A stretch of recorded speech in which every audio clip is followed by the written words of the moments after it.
Jump or anything. Can you help Mr. Paul center that so he got the shot he wants?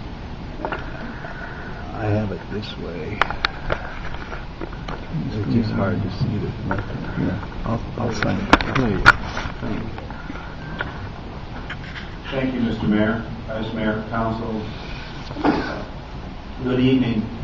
I was here at the Criminal Justice Commission along with, I think, Mark and Jason and the captain and Lee during the presentation of the bullying program. It was, the full program was very moving. And it illuminates the problem. You know, kids need to be told the truth. And what's going on with the kids is a highly organized spiritual event, as opposed to the religious rancor that divides us, like it was in the paper today in Nigeria, the Christians and the Muslims are hacking each other up with machetes.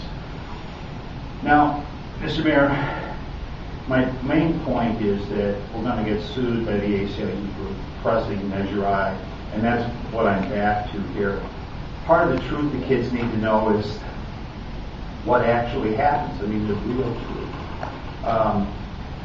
I heard you one time, Mr. Mayor, it was kind of depressing for me to excoriate Mr. Mann for a appeal to authority, logical fallacy, and a lot of the things that you base your decisions on are the same logical fallacies of appeal to authority.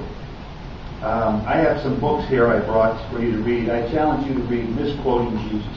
It's an excellent read. Or one book I read 20 years ago, Who Wrote the Bible?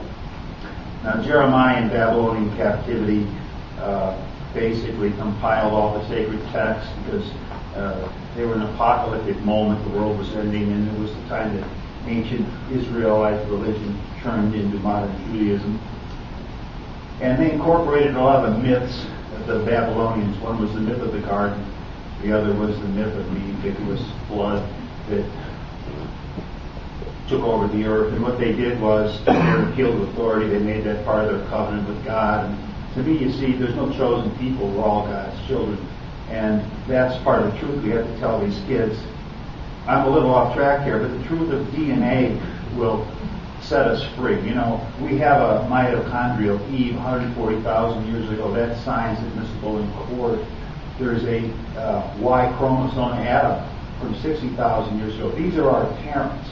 So if there never was this mythological garden and a woman who was made as an afterthought by God, taken from a man's rib, and damned us all by eating an apple, if none of that ever happened, what do we need to be saved from?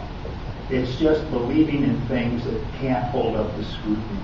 And that's why pushing the Measure I is not in our best interest, and I'd like to see it thrive.